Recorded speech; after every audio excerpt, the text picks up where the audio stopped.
The Bible is filled with stories of faith, perseverance, and divine intervention. Each account is a testament to God's power and love for His people. Today, let's journey through some of the most inspiring moments in Scripture. Open your heart and let these stories strengthen your faith. Mark 5:25-34. There was a woman suffering for 12 long years. She had spent all she had on doctors, yet her condition only worsened. She was weak, desperate, yet she had one thing left: faith. When she heard about Jesus, she believed, "If I just touch His cloak, I will be healed." She pressed through the crowd, reached out, and touched Him. Instantly, she was healed. Jesus turned and asked, "Who touched me?" His disciples were puzzled, so many people were around Him. But He knew. He had felt power go out from Him. Trembling, the woman fell before Him, confessing all. And Jesus, full of love and mercy, said, "Daughter, your faith has healed you. Go in peace and be freed from your suffering." How powerful is faith? She didn't need a long prayer or an elaborate ritual. Just belief, just a touch. How often do we let fear hold us back when Jesus is right there, waiting for us to reach out? Mark 4:35-41. The disciples were on a boat when a furious storm arose. The waves crashed, the wind howled, and their hearts filled with fear. But where was Jesus? He was asleep, peaceful, unshaken. Terrified, they woke Him. "Teacher, don't you care if we drown?" Jesus stood, stretched out His hand, and said, "Peace, be still." And at His command, the storm ceased. The wind died down. The waters stilled. Then He turned to His disciples and asked, "Why are you so afraid? Do you still have no faith?" Oh, how often do we panic in the storms of life? Yet Jesus is with us. He is never shaken. He is never overwhelmed. And when we call upon Him, He speaks, "Peace, be still." What storms are you facing today? Maybe it's a financial struggle, a broken relationship, or an uncertain future. But remember, Jesus is in your boat. He has authority over the winds and waves. Trust Him. Daniel 6. Daniel was faithful. He prayed to God 3 times a day, even when a law was passed that anyone who prayed to anyone except the king would be thrown into the lion's den. Did he hide? Did he compromise? No. He knelt by his window and prayed, just as he always did. And so he was arrested, thrown into the den of hungry lions. But the next morning, Daniel was still alive. God had shut the mouths of the lions. The king was overjoyed and declared, "The God of Daniel is the living God. He rescues and saves." Sometimes, standing for God means facing danger, rejection, or trials. But God is faithful. When we put Him first, He is our protector. He shuts the mouths of the lions in our lives. Will you trust Him? 1 Samuel 17. The Israelite army trembled before the giant Goliath. Day after day, he mocked them, challenged them, and then a shepherd boy stepped forward. David, just a boy with a sling and 5 smooth stones. Goliath laughed, but David declared, "You come against me with sword and spear, but I come against you in the name of the Lord Almighty, with 1 stone." 1 single throw, Goliath fell. The mighty giant was defeated, not by strength, not by armor, but by faith. What giants are you facing? Fear, doubt, obstacles too big to overcome? Remember, victory isn't about your strength, it's about God's power. Like David, stand firm in faith. The battle belongs to the Lord. Mark 5:1-20. They went across the lake to the region of the Gerasenes.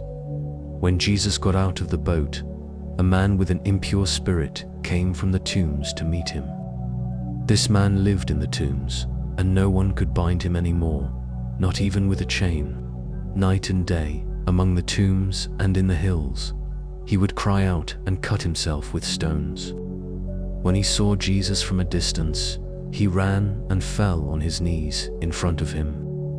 "What do you want with me, Jesus, Son of the Most High God?" he shouted. Jesus commanded the impure spirit to come out of him. "What is your name?" Jesus asked. "My name is Legion, for we are many," the spirit replied. A large herd of pigs was feeding nearby, and the demons begged Jesus, "Send us among the pigs. Allow us to go into them." Jesus gave them permission, and the impure spirits came out and went into the pigs. The herd, about 2,000 in number, rushed down the steep bank into the lake and were drowned.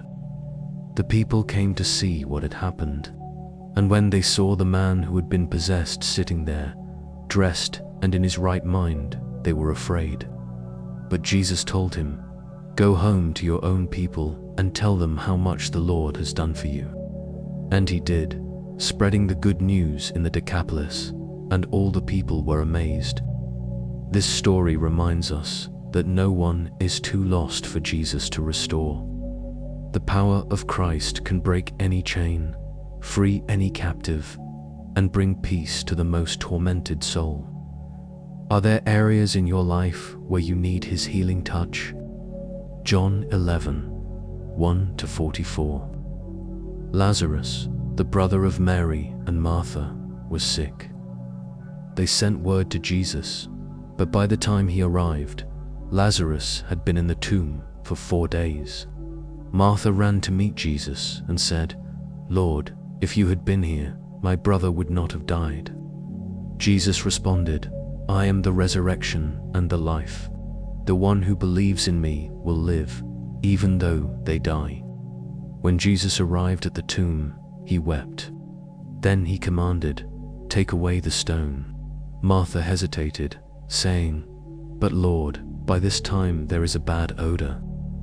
Jesus said, "Did I not tell you that if you believe, you will see the glory of God?" They took away the stone, and Jesus called out in a loud voice, "Lazarus, come out." The dead man came out, his hands and feet wrapped in strips of linen.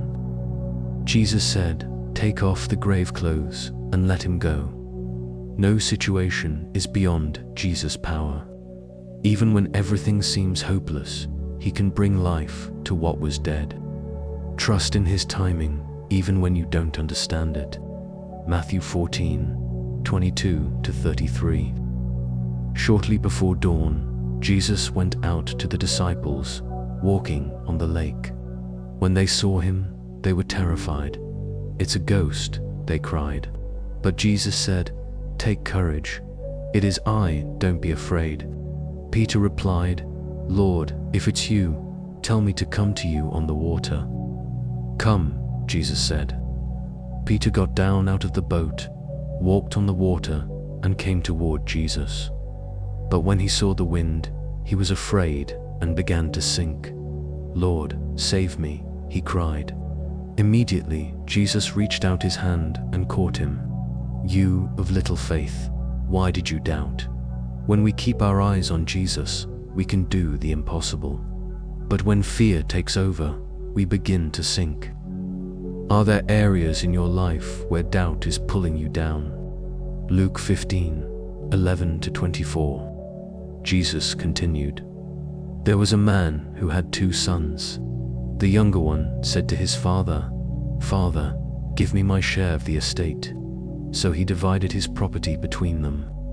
Not long after that, the younger son got together all he had, set off for a distant country, and there squandered his wealth in wild living. After he had spent everything, there was a severe famine in that whole country, and he began to be in need. So he went and hired himself out to a citizen of that country, who sent him to his fields to feed pigs. He longed to fill his stomach with the pods that the pigs were eating, but no one gave him anything. When he came to his senses, he said, "How many of my father's hired servants have food to spare, and here I am starving to death? I will set out and go back to my father and say to him, 'Father, I have sinned against heaven and against you. I am no longer worthy to be called your son. Make me like one of your hired servants.' So he got up and went to his father. But while he was still a long way off, his father saw him and was filled with compassion for him. He ran to his son, threw his arms around him, and kissed him. The son said to him, 'Father, I have sinned against heaven and against you. I am no longer worthy to be called your son.' But the father said to his servants, 'Quick, bring the best robe and put it on him. Put a ring on his finger and sandals on his feet. Bring the fattened calf and kill it. Let's have a feast and celebrate. For this son of mine was dead and is alive again. He was lost and is found.' So they began to celebrate. No matter how far we run, how much we mess up, or how broken we feel, God is always ready to welcome us home. He does not hold our past against us. Instead, He runs to us with open arms, embracing us as His beloved children. If you feel lost, know that He is waiting for you to return. Storms will come, waves will rise, but as long as we keep our eyes on Jesus, we will not sink.